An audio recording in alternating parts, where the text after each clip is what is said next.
Hello দর্শক এবং শ্রোতা মণ্ডলী, আসসালামু আলাইকুম রহমতুল্লাহ বারাকাতুহ। জীবনে যা কিছু করেছি সবই ভুল করেছি। জীবনে যা কিছু করেছি সবই ভুল করেছি।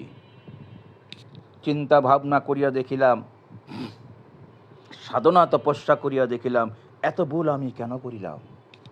ভুল করার সময় কোথায় ছিলাম?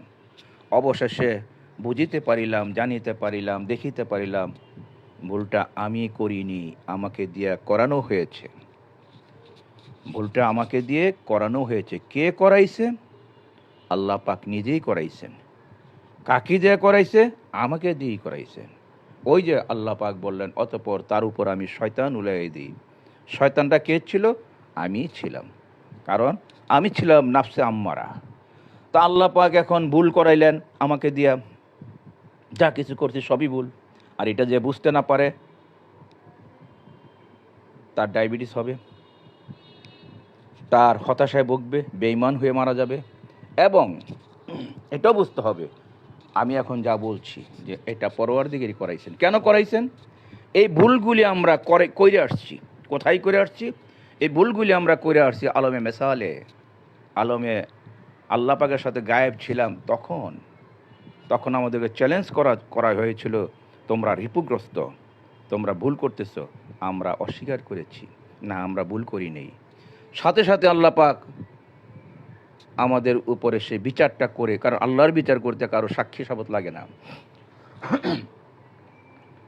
সাক্ষী প্রমাণ লাগে না। তিনি বিচার করে দিলেন এবং তকদির ধরাইয়া দিলেন।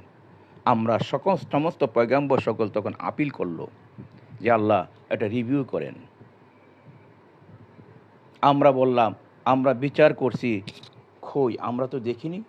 তখন আল্লাহ পাক এ মঞ্চস্থ করলেন, দুনিয়া মঞ্চস্থ করিয়া আমাদেরকে দিয়ে এই সেম ভুলগুলি যা করিয়াছি তাহা করাইলেন এবং আমরা করতে বাধ্য। কীভাবে বাধ্য? মনে করেন আপনি বলতেছেন, একটা মিথ্যা কথা বলতেছেন যে আমার জিহ্বার মধ্যে কোনো স্বাদ টাত নাই, স্যাদবোধ নাই। না না না, কসম আল্লাহর আমার নাই। হঠাৎ করিয়া আল্লাহ বললেন হা করো। হা করার পরে মরিচ নামক একটা জিনিস, বাইন মরিচ, আপনার জিহ্বার ভিতর ঢুকাই দিল। হাউট করে উঠলেন, ও তুমি আমার সাথে মিথ্যা কথা বলেছ, তোমার জিহ্বার নাকি চ্যাদবোধ নেই, কোনো স্বাদ গন্ধ নেই, এই তো তুমি লাভ দিয়ে উঠলে। কী দিয়েছেন মাওলা, কী দিয়েছেন? মরিচ দিয়েছি, এটা তো ভীষণ ঝাল চলতেছে, তো তুমি কেন মিথ্যা কথা বললে? ঠিক অনুরূপভাবে আল্লাহ অপরাধীকে শনাক্ত করেছেন, মিথ্যাবাদীকে শনাক্ত করেছেন। যেমন আমার চামড়ার মাঝে কোনো চ্যাদবোক নাই, এই যে দেখেন চিপটাছি, কোনো হুঁশ নাই, জ্ঞান নাই। পট করে এক এক এক এক টুকরা আগুনের ফুরিঙ্কি চামড়ার মাঝে ফালাই দিল, হাউট করে উঠলো। তুমি না আমাকে বলেছো যে তোমার চ্যাদবোধ নাই, চামড়ার মাঝে কোনো অনুভূতি নাই, এখন লাভ দিলে কেন? আল্লাহ আমি ভুল করেছি। তার বলতে আমার আল্লাহ অত্যন্ত কৌশলী। যারা এইটা বুঝতে পারছে, কারণ আল্লাহ সবসময় গায়েব। আমরা আল্লাহকে অস্বীকার করছি, আল্লাহকে বুঝতে পারি নাই, এখনও বুঝতে পারি নাই। যেহেতু এটা দেখা যায় না, সেটা আকার নাই, রূপ নাই, গন্ধ নাই, তাপ নাই, হ্যাঁ, এটা কী করে বুঝবেন? এটাকে ফাঁকি দেওয়া মনে হয় খুবই সহজ, আসলে কি তাই? মোটেই না। যারা বুঝছে তারা বুঝছে এটাকে ফাঁকি দেওয়া সম্ভব নয়। যারা এই কথা ভাবতেছেন যে ওনাকে ফাঁকি দিয়ে চুপচাপ কাজটা করে লেছেন, আপনারা মগের মূল্যকে ভাস করতেছেন। এটাই কথা ছিল আমার, যে আপনি যে ভুলটা করছেন, আমরা যে ভুলটা করছি সেটা এইখানে নয়। অনেকেই বলেন যা সবই যদি আল্লাহ করে, বিচার আমাদের হবে কেন? বিচার তো হয়ে গেছে সাহেব, নইলে আপনি তকদির দিছে কোত্থেকে? ওই যে বলতে হয়, কী জানি চাঁপাইনবাবগঞ্জে ভাজায়, আপনি তো বিচার হয়ে গেছে, তো এত এত লডর খর কেন আপনার জীবনে? অসুখ বিছুক সাহাব, আপনার বিচার হয়ে গেছে। তো সেই বিচারটা আমরা মানি নেই এবং দুনিয়াতে পাঠানো হয়েছে। আর আমরা ঘাটে ঘাটে ঘাটে ঘাটে কইরা বাধ্য সেই সেম অপরাধটা যা আমরা গোপন করেছি অন্তরে, সে অপরাধটা করতে। ওই যে জিব্বার মাঝে জাল মেরে দিল, যখন আমি বললাম যে আমার জিব্বার মাঝে কোনো স্বাদ গন্ধ নাই পরওয়ারদিগার, তখন জিব্বার মাঝে মরিচ ঢুকাই দিল, হাউত করে উঠলাম। চামড়া যখন বললাম যে আমার কোনো অনুভূতি নাই, একটু এক ফোঁটা আগুন ফেলে দিল, হাউত করে উঠলাম, তুমি মিথ্যা কথা বলেছ। আল্লাহ পাকের কাছে সহস্র রকমের কৌশল আছে আমাদেরকে পরীক্ষা নিরীক্ষা করার জন্য। মিথ্যা কথা বলার কোনো সুযোগই নেই, প্রশ্নই ওঠে না। হাতে নাতে আপনাকে তো ওনার কাছে এত রসদ, এত এত রসদ, এত কৌশল ওনার কাছে মজুদ আছে, সীমাহীন।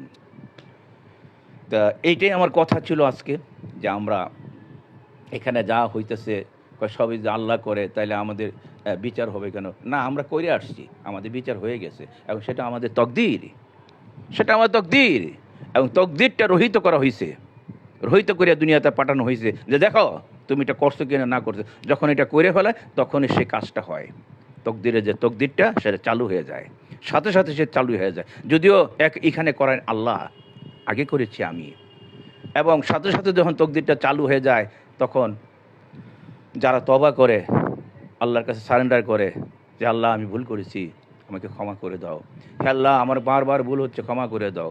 যারা আল্লাহর কাছে সারেন্ডার করে, নিবেদিত প্রাণে কান্দে, তাদেরকে আল্লাহ রোধ করে, তাদেরকে আল্লাহ রহিত করে, তাদেরকে আল্লাহ হেফাজত করে, তাদেরকে আল্লাহ আল্লাহর অধীনস্থ নিয়ে আসে, এবং তাদের তকদির ভালো করে দেয়, এবং তাদের যে ভবিষ্যৎ যে অপকর্মগুলি ছিল নসিবে এবং শাস্তিগুলি ছিল তার থেকে রহিত করে দেন। উদাহরণস্বরূপ আমি বলতে পারি, জিনা কিন্তু লেসর মোর সবাই করে, করে না? কে প্র্যাকটিক্যালি করে, কে অন্তর দিয়ে করে, মনে মনে করে। আজকালকার যুবকরা স্কুল কলেজে দেখেন তারা জিনা করতেছে, কোথায়? ফেসবুকের মধ্যে বসে উলঙ্গ ছবি দেখা তারা জিনা করতেছে। এটা হলো অন্তরের জিনা, চোখের জিনা, যেটাকে শরীয়তে বলে চোখের জিনা, হাতের জিনা। কাউটা ধরা পড়ে, কাউটা ধরা পড়ে না। আল্লাহ যার প্রতি সদয় তারটা আল্লাহ গোপন করে রাখেন। আল্লাহ যার প্রতি মেহেরবান তার অপরাধটা আল্লাহ ঢেকে ফেলেন। আর যার প্রতি সদয় না, যার প্রতি মেহেরবান না, যার প্রতি আল্লাহ সন্তুষ্ট নয়, তারটা ধরাইয়া দেন, তারটা ধরাইয়া দেন। চুরি হোক, জিনাই হোক, ঘুষই হোক, লুচ্চামি হোক, মিথ্যা কথা হোক, সাথে সাথে ধরায় লজ্জা দিবে, শাস্তি দিবে। অপরাধী এখানে সবাই। আল্লাহ কারটা রোধ করে দিয়েছে, গোপন করে ফেলেছে, কারটা প্রকাশ করে করেছে। অতএব আল্লাহর কাছে সারেন্ডার করেন, আমার রবের কাছে সারেন্ডার করেন। আপনি বুঝার চেষ্টা করেন দুনিয়া এবং আলমে মেসাল, আলমে খাল, আলমে মেসাল, আপনি বুঝার চেষ্টা করেন, আলমে আমর বুঝার চেষ্টা করেন। অনেকগুলি আজকে আরবি মাসের উফাত, তো এই জন্য 1.5 কেজি গোস্ত আমি একাই খেয়েছি। কালকে পাক করছি, আমার ওয়াইফ ডায়েট করে, সে গোস্ত টোস্ত করে একটা খায় না, পুরাটি আমি খাইছি। আসসালামু আলাইকুম রহমতুল্লাহ।